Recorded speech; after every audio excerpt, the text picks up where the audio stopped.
Yori Folani. Let's look at this whole matter of terror going on in, the center of Nigeria, that whole axis. And when you look at Ondo, when you look at Kogi States, and then we hear that the DSS has actually raised an alarm over imminent attacks by ISWAP in both Ondo and Kogi.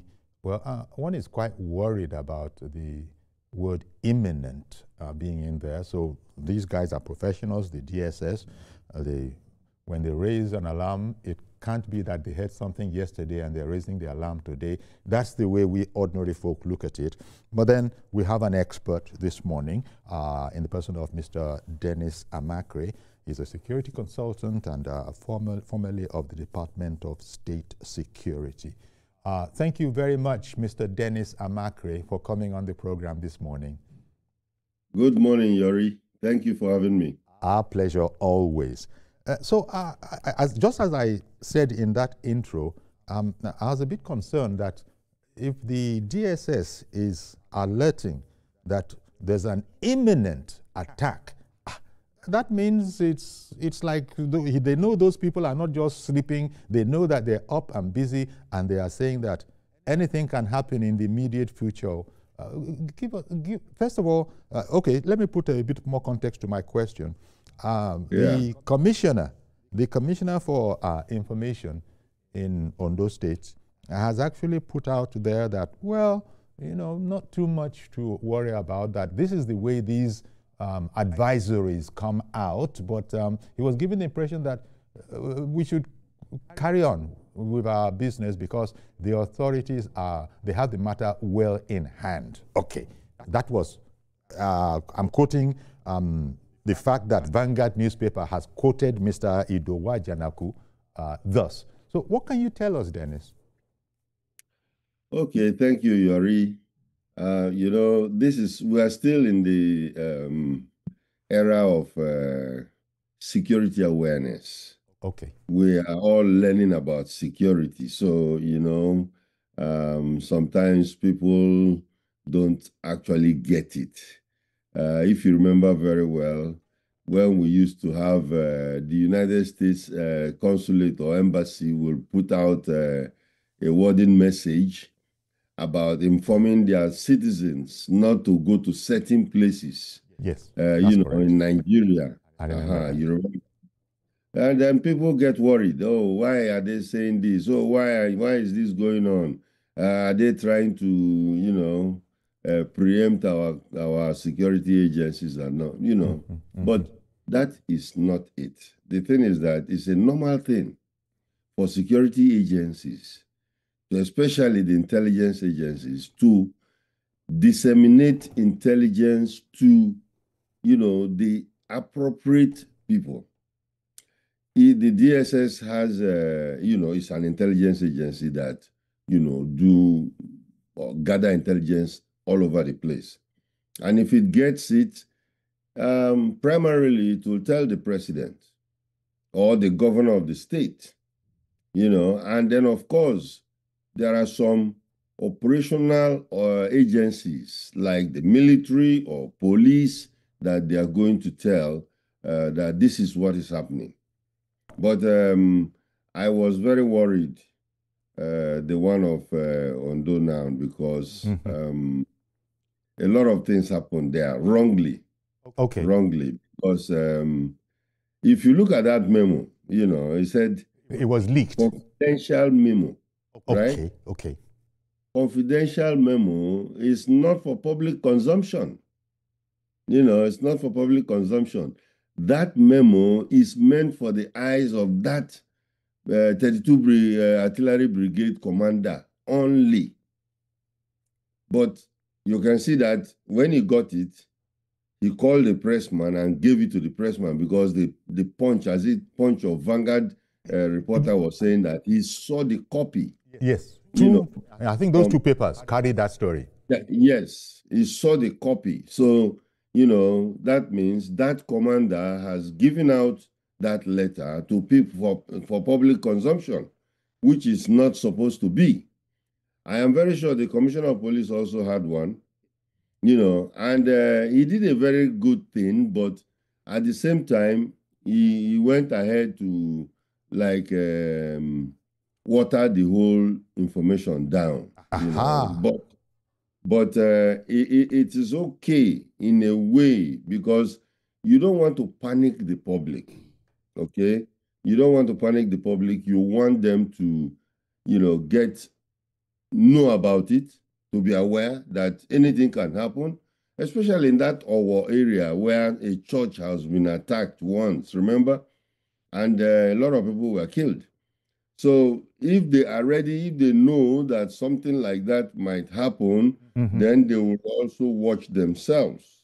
That's what we call situational awareness. Okay. And of course, the commissioner of police tried to do it, but he wouldn't have brought it as if he just received an information. Even the artillery commander, when he received that information, he's supposed to keep it and then act on it, not to publish it, So that is exactly the situation there. Okay, thank you very much, Dennis. So that explains that situation there.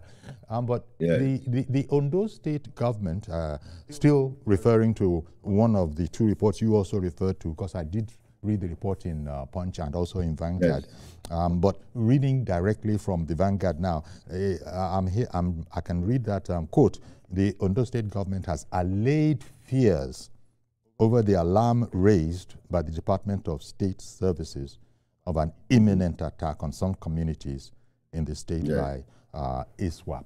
So that's where that's what you probably meant when you were saying might have watered something down. Because if the government comes out and allays affairs, it's considering that everybody concerned has to be professional, you can't have a situation where if it were a political story now, we say, okay, this is from that side, this is from this side. But both the state government and the DSS and the army and the police must all be on the same side concerning an imminent attack on any part of Nigeria.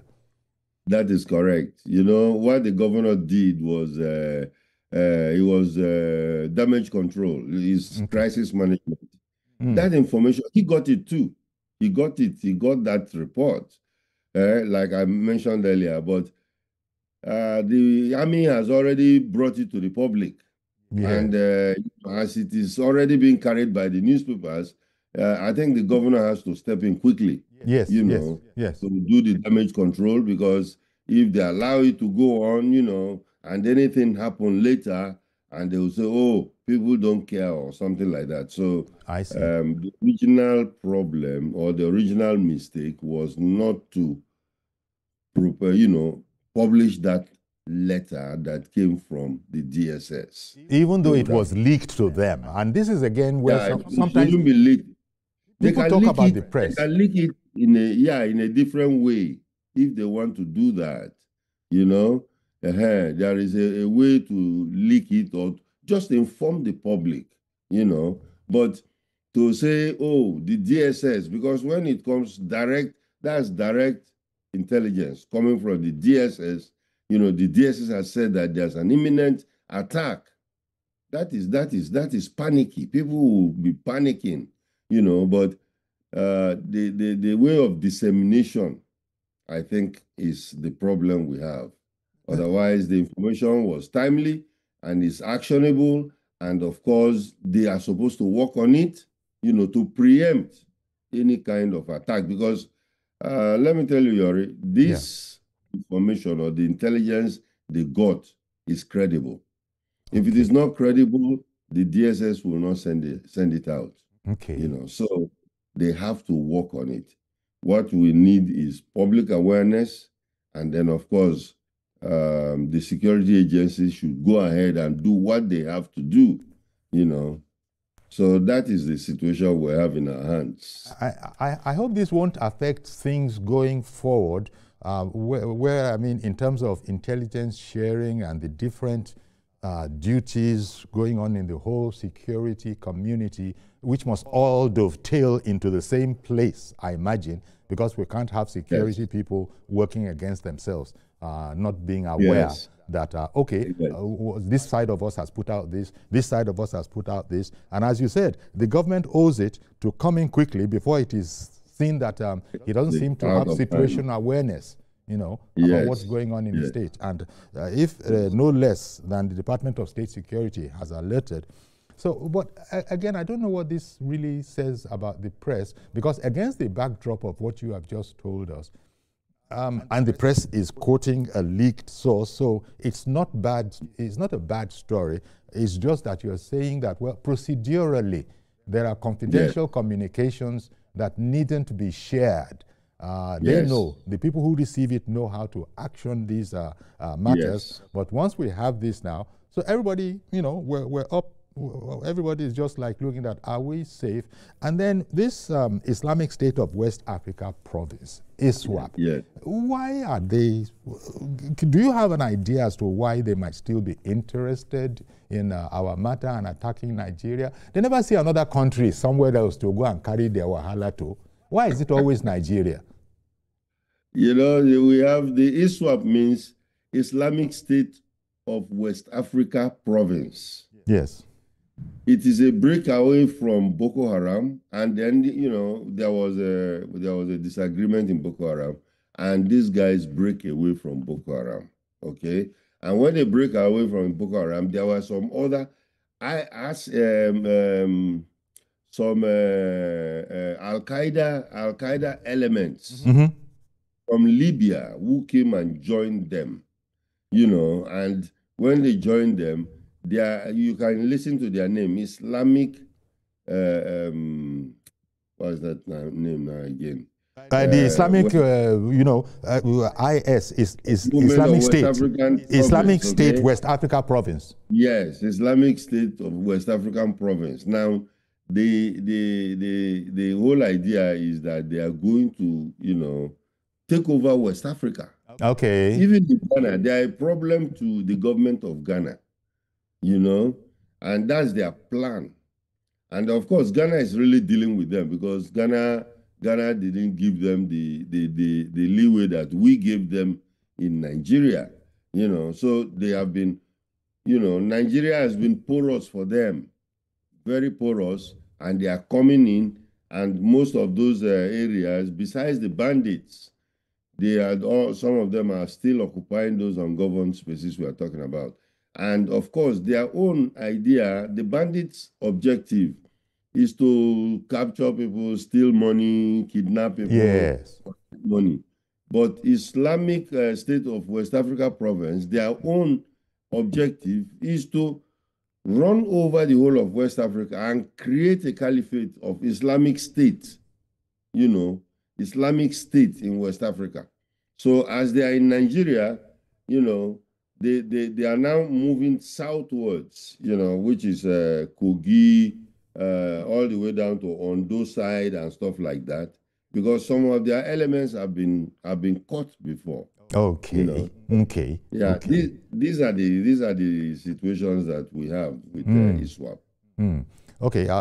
Let me hold on for a call now. Good morning, Mr. George in Ikeja. Good morning, Uncle Harry. Thank you for calling in. Thank you, and good morning to Mr. Amakri. Uncle Harry, I noticed that Mr. Amakri is still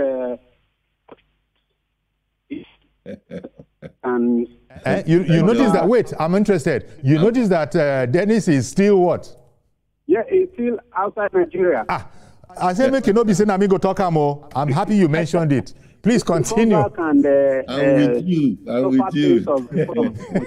Not that after the things have gone, then he will come back and be enjoying with us. So we're expecting to come back soon. Thank you very much. Talking seriously. Thank you. This security alarm that was sent out, I think America has already addressed that. It was not supposed to be for public consumption. But be that as may, we have to take it serious. The Amotekin have been doing the work in Ondo State long before now. And I'm just wondering why the other states are not doing it together with Ondo State. If I were the DSS, I think it's the security agencies that they should carry along in this thing. The public will just be alarmed and be moving around in fear for nothing. We cannot fight the criminals. We don't have any role to play. We can only just be alerting our respective communities. But it is the security agencies that can really tackle them. So those are the people we should be dealing with. We thank them for the one that have been doing so far, but let them do more, because the criminals are not sleeping. And the only way to defeat them is to increase the whole intensity of approach. So the security agencies should raise their bar and face them squarely. I don't support this idea of trying them, using the resources of the state to feed them, and at the end, to end up consuming then they should demand rid of them. That's my way. That's my suggestion. All right. Okay. Thank you very much, Mr. George, for calling in. Yeah, he makes that important point. But he does also say that, well, first of all, you first of all explained, Dennis, that our borders have become porous. Now, I wonder if this is not as a result of part of your explanation, which is that, look, there is a splinter group, a break-off of Boko Haram, which unfortunately is Nigerian. And then they have this impossible vision. They have this impossible vision of actually creating an Islamic state in West Africa. And so what all the governments of the countries in West Africa are supposed to just be like this and wait for you to create all those your Islamic states. It's not going to happen. But these people, well, it's a matter of the power of vision. They have this vision. Even Muslims themselves, Muslims in Nigeria, I'm sure Muslims in Nigeria have denounced them that, look, you stop calling these people Muslims. They don't do anything that a true Muslim believes in. They don't do anything that a true Muslim identifies with. So there's that aspect to it. Even if Boko Haram is thought to have originated in Nigeria, it probably is possible that they've also picked up other members. After splintering with Boko Haram, maybe there are some other terrorist groups that are now strengthening. By the way, I don't even know where ISWAP is based. I mean, West Africa is such a wide region. So whereas we can say that Boko Haram, we definitely know there's a nucleus in Nigeria here. I hope I'm right about that. But we don't know very much about ISWAP. There are many of them. Okay. ISWAP has been around, of course. Since when Shekau, the leader of Boko Haram, was alive. That was since then. Okay. Since then, they've been around, and then of course you have other Lakurawas, yes, other terrorist groups that are in Nigeria, and then we have the bandits, who are also terrorists, because actually what they are doing is terror. So Nigeria is under siege. Many people don't want to believe it, but Nigeria is under siege with all these people trying to, move in. The military and the security agencies have been, up to it, keeping them very, very busy, and then, of course, dealing with them. But it's not yet uhuru, so to say, because there have been certain wins. The security people have won a lot. At least they've decimated them. But the thing is that, you see, there is a fundamental problem where they continue recruiting, people, because we as Nigeria has not addressed that poverty question or the unemployment question, and then, of course, ethnic question and religious questions. So these people feed on this, because when we are not addressing it, And when we are not even providing enough law enforcement people to take care of the areas, then Boko Haram or the bandits or even ISWAP, they keep on recruiting from these poverty-stricken areas, and then of course increase their this thing. So you find out that they are buying guns. They have a lot of money because, of course, they're also moving into things like our solid minerals. A lot of them are being taken away by these particular terrorist groups, so they make money out of that. They make money out of kidnapping, and then, of course, they buy weapons which they are fighting our armies with. And, we used to think, before the advent of ISWAP, we used to think that, we are being, in fact, some people went as far as saying that for whatever reason, all these terrorists were being handled with kid gloves. So it was thought, and we were saying that, look, an enemy is an enemy. But I think part of the reasoning of that time was that, look, guys, these are Nigerians too. It's a different thing if it were faceless or there was no connection. These were external enemies. But I think Nigeria adopted the attitude, you would know better about this, that no, we can't bring the whole weight of our military might to bear on these people who might also be, not who might, who they know are also, Nigerians. Is that still in currency, that idea? Well, yes, I think some part of it is still around, where people are really accommodating terrorists in the country. Recently there has been a picture that has been, viral all over the place with bandits, with guns, having meetings, in our country. And these bandits trying to have some kind of, should I say, meetings with communities in areas that the presence of government is not felt. Mm-hmm. And, when we went to even get the Tucanos, remember those Tucano jets? Yes. We wanted to use them on the bandits at that time, and the American government said, no, you can't use it on civilian population, especially your own situation.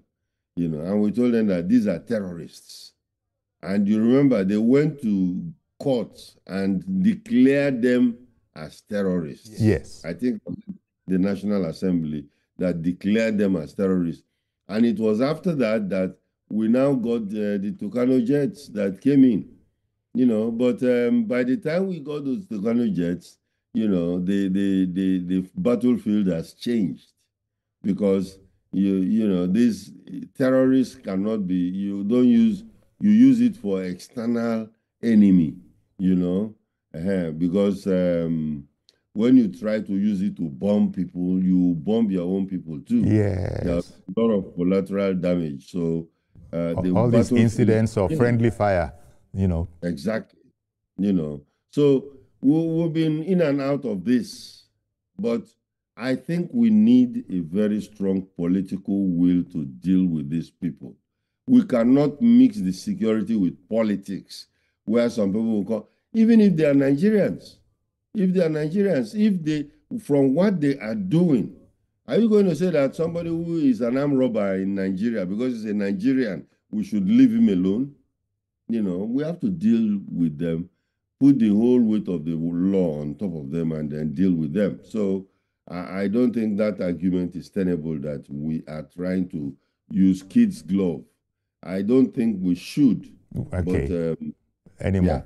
Yeah. But when this reminds me of the Sheikh Gumis of this world, who actually is speaking openly and saying that, leave them to me. I mean, we're looking at you, a full-fledged Nigerian. I don't know that there's any half-fledged Nigerian, but you know what I mean. You are a full-fledged Nigerian. You are not known to be a criminal. But the way you are carrying on, the things you are saying, the constant coming back to tell us that you've met with them, you know what the situation requires, and all of that kind of a thing. I'm a bit concerned. I know this is not new, but what do you think about this whole situation where a civilian is seemingly having free access to these people and is coming back? In fact, what if I didn't get it wrong, what Sheikh Gumi is saying is that, look, we can give them what they want. We can pacify them. We can pacify them, and then we'll have peace. But most military people, security people, don't like to compromise with terrorists, and because we have already labeled them terrorists. And then you have somebody in society who is a sheikh, and that immediately, puts a number on it. He's a sheikh, and he's saying that we have to take this matter softly. These are people, effectively he's saying that these are people that need to be loved and understood. Sheikh Gumi, self-appointed negotiator of bandits and terrorists, is really sad, because I think what he's doing, he used to be a military man, I learned he was a captain in the army or something like that before, and for him to now, he feels that it's a loophole. It's a loophole that he's trying to fill up for himself, because he has seen that government does not go in there to talk to these people or, deal with them that way. He is now bringing, if they can talk to Niger Delta militants, why can't they talk to the bandits here? But you see, we've said it over and over again. These two people, these two groups are not the same, because those militants were, they are campaigning for emancipation of their area, the despoilation of the Niger Delta with oil and everything, and that is where Nigeria's, economic wealth is residing. And then, of course, the government saw the wisdom and talked with them, and then, of course, they laid down their arms, and then we now continue doing what we are doing economically. Now, these other ones that Gumi is talking about are criminals. These are criminals, and of course, the reason why I think the government might not even want to talk with them is because they are foreigners. They are not Nigerians. These bandits came into Nigeria, during the campaign time of General Buhari, and many people have been saying it, how they came in and why they came in and all those, but that's not... They were even given free passage, if you recall. Yeah, they were given free passage. Just identify yourself as of a certain ethnic group and come on in. And then you are in. You are in. So these people, I don't think the government will even do well to go and talk with them. Because if you do that, that means anybody can come into the country, carry arms, and then you give them citizenship. We cannot give them citizenship because they are not Nigerians. And then, of course, they are criminals. So what they need to do is to be caught, prosecuted and jailed, and if possible, extradited to their wherever desert they come from. So that is the situation. That is the true situation with all these people. But Gumi is trying to do it. I think he has come to the notice of the security agencies, and apparently he is very familiar with them, because I think he's been in and out of, interrogation there. But he's under the cover of religion. He tried to cover himself. It's under the cover of religion. That, exactly. And maybe from a point of view of religion, most religions are known to be seeking peace. So maybe on the face of it, that's what's even enabling the security and Nigeria as a whole to even say that, look, a person who is a religious leader, okay, because it looks as if he's actually putting himself in harm's way for the benefit of the country. It's like, I can make the sacrifice, allow me to go, give me the permission, let me go and come back. He's not making any sacrifice, Yori. He's not making any sacrifice. You know, he's just trying to boost his own ego. You know, otherwise, is he the leader of the Muslims in Nigeria? No He's way. not. No way. You know, there are other leaders, who can come out and say, okay, let us, if we want to dialogue. But the other leaders are aware that these criminals are they are what the Americans will call radical Islam. You know, they are radical Islam terrorists, who are running around killing even fellow Muslims in Nigeria. Right. That's right. You know, so these are people that we're not going to, I don't think the government should, start talking with them.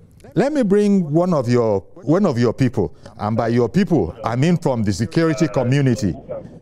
Somebody from the security community. Retired AIG Olatoye Durosimi. Good morning to you. Good morning, Uncle Yori. Good morning. And good morning to the guests at the studio, the security consultant there. Mr. Dennis Amaka. Everything he's saying there, that is the truth. Yes. But my contribution is that an idle hand is the devil's workshop. Federal, state, and local governments should embark on massive agriculture. Massive agriculture will recruit most of the young men, and there will be a living for them. Most of those people that are recruiting are jobless people who have no hope, and when they give them a little hope, they will surely come into the group of the terrorists. They can easily recruit an idle youth. Not only Ondo and Kogi, even Kwara is a part of it. These people are moving around to recruit innocent people and give them lecture as the help waiting for them, and easily they can get more members. We must go into agriculture because that is the highest employer of labor in Nigeria, and we must modernize agriculture and bring young men and women into this. This will give them less number of people to recruit. And in addition to that, the Commissioner of Police, the Director of SSS should be properly equipped so that they can be able to stop this thing from happening. It's prevention, they say, is better than cure. That's my contribution on this one, Uncle Yari. I want to thank you very much, sir. Thank you for calling in with that. Dennis, I'll take a quick break now. Come back. We'll then continue the conversation. State security.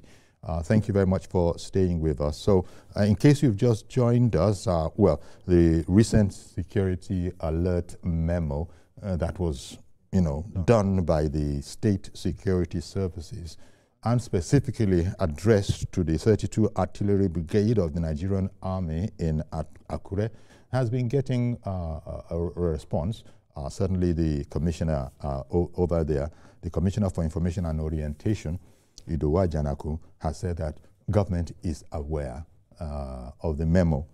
First of all, the memo wasn't to you, it was to the 32 Artillery Brigade. But, as Dennis, our guest, was saying, it was leaked. Before I continue, let me take Mr. Ade in the UK. Good morning, Mr. Ade. Good morning, Mr. Ayori. Good morning to you. Good morning. But I believe you are here. Yes, we can hear you. Okay. I want that my brother, I want him to go back to memory lane. When they attacked those states, which happened to be my town, and after a while, the then Chief of Defense Staff, Irabo, came out that they have the name of the people now is Sunday Ojo. That's what he mentioned. I can never He's now run to the microphone and says Sunday Ojo, which is a lie. Now look at the people they are trying. There is nothing like Ojo among them. You see, that's to tell you that our problem in Nigeria, the foreigner that invaded our country, and if you put agriculture everywhere in Nigeria, it doesn't solve the problem. Until they get the root of those sponsors who are sponsoring terrorists. They are coming. I have to call my people in my town now that the center is coming on those states. If you are going to church, please don't be aware. Stay by the door side and be watchful. Because everybody is afraid. Because these people, they know them. Yes. They have sponsors. They don't deal with the sponsor. You see? The Democrats can lie to them like that. I don't look at them try. So this is a mafia thing. So they should take it seriously. It's not about agriculture or anything. So they should take it seriously. Buratai should be arrested. Giving them repent. Those say they are repentant, and he give their uniform, give them money, everything. They are just playing pranks with our life. It doesn't make sense. The whole world is just watching us. That's why America is accusing of genocide. You see, because they are not serious. Okay. Don't worry. Thank you very much, Mr. Ade in the UK there. Okay, Dennis, he put quite a number of things within the snippet of that short contribution.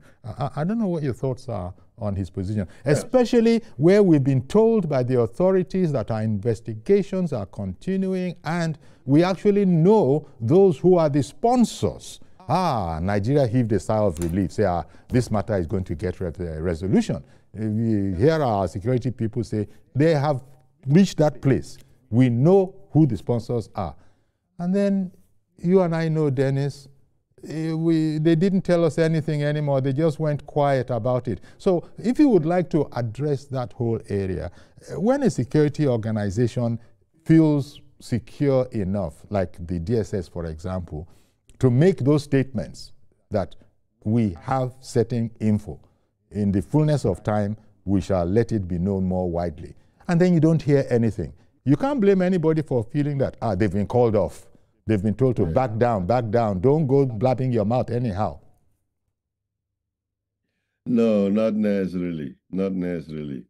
You know, like in any kind of war, there are double agents, or there are agents and there are double agents. Yes. Okay, and yeah, in this particular war, right from when Jonathan was president, when he was saying that there are Boko Haram people in his government, I think it still exists today, you know, where you have people who had had a relationship or been exposed to the bandits or the terrorists, the Boko Haram people, and they're in government. They're in government.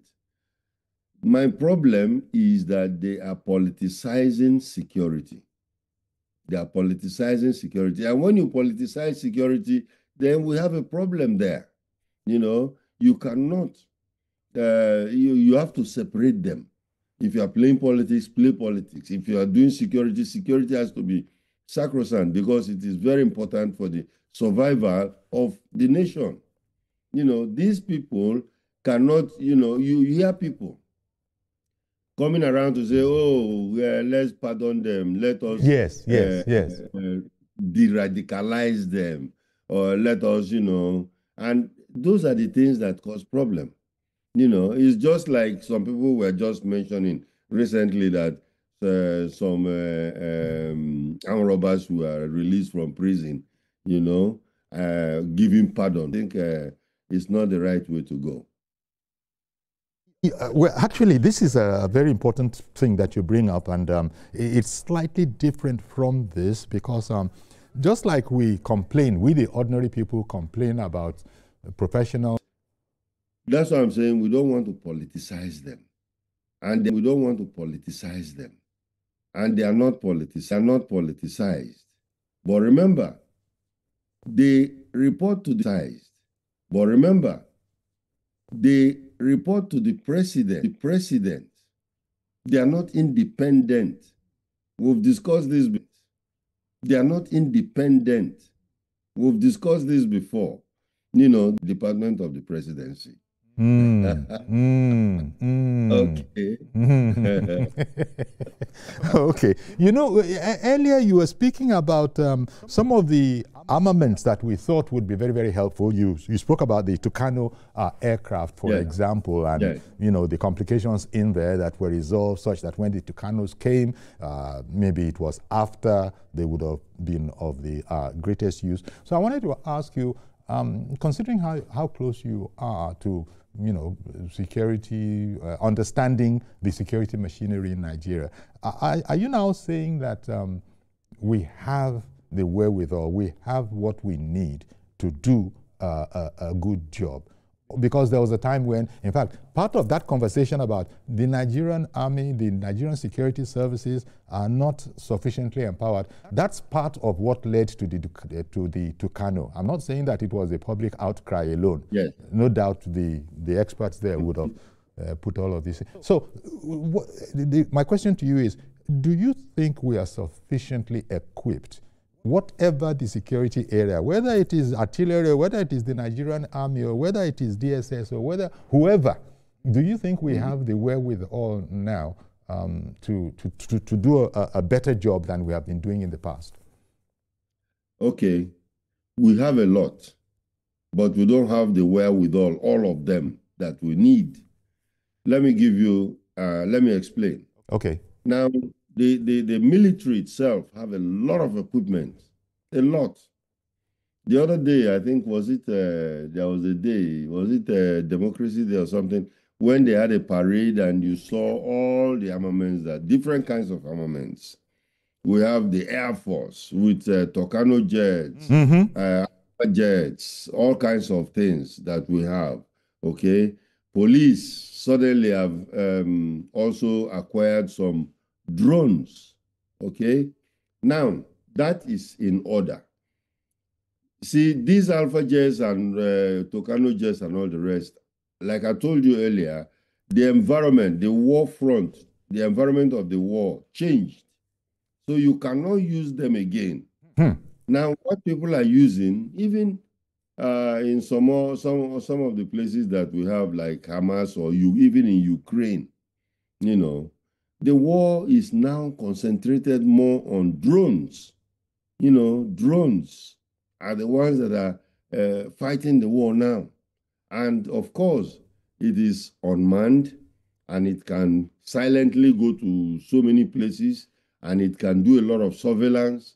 And then, of course, it can, you know, report back to base, where people can now take a very good decision operation. So we have all of that now? Police have some drones. Okay. Police have some drones. But I think the military has to increase their technology, you know. Okay, one moment, Dennis. I don't want to lose a certain Mr. William who has called in from the UK. Good morning, William. Any luck? William in the UK. Is it William or Williams? I beg your pardon. I don't know. I don't know if William was here. Yeah, we lost that that call. So I think I'm going to pick up from what you were saying. That it's a sort of a measured response that anybody in your neck of the woods, professional neck of the woods, can really say, you know, that kind of a thing. I guess I understand that. So you've also said something that says to me that these security matters, I don't know, these security reports and intelligence reports, they have to be acted upon in a timely manner, is what I'm also getting from you. Because you said that by the time we got what we were pursuing, even though it wasn't as a result of you know, being careless or anything like that, there were legal hurdles, legalistic, all of that had to be sorted out before America would say, okay, go ahead, Nigeria wants to buy Tucanos, we can sell to them.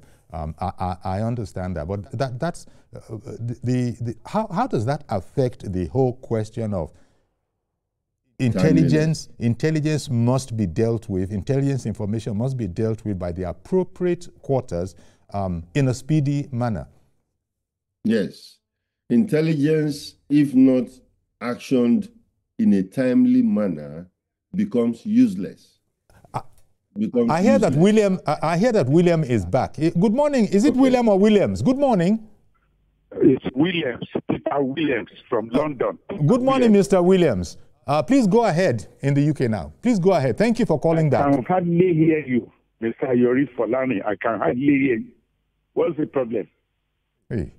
We're working at it as you are speaking. We've spoken to somebody in the UK this morning, and it must have been better than the reception you are getting. I know, because I heard that person, yes. Okay. I'm a good listener to your station, and I always love your program. I need to thank you very much. This is one problem we are shying away from in that country,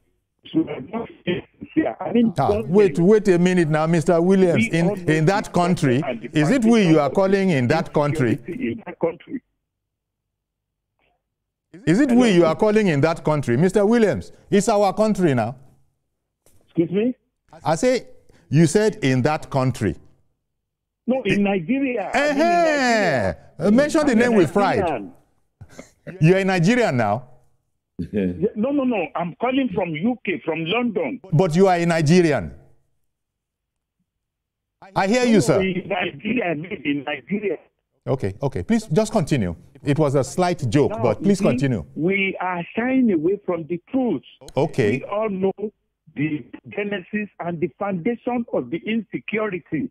Okay. But it is very, very difficult. Everything in Nigeria is being criticized, which is not supposed to be so.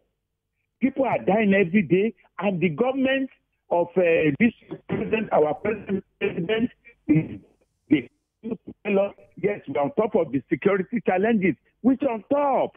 We are full of this. The line. To do with you, they know the right thing to do, but they will not do it. Okay. They wanted to leave our perfection. Oh dear.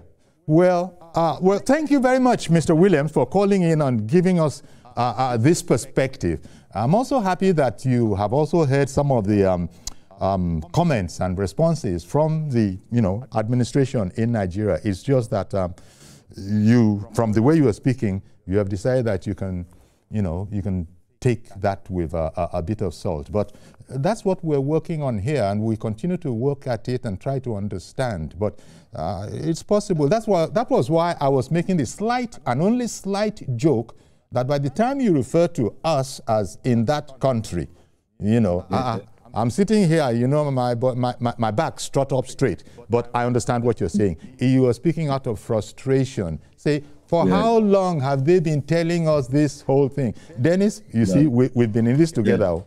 Even Mr. Williams is one of us. We have now become in that country. Yes. So there's a certain exasperation that is sort of seeping out. Mm-hmm.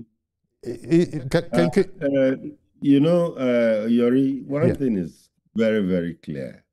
I can tell you, I used to work for government, and I went to private sector. I used to work in the private sector before I retired, but I can tell you one thing.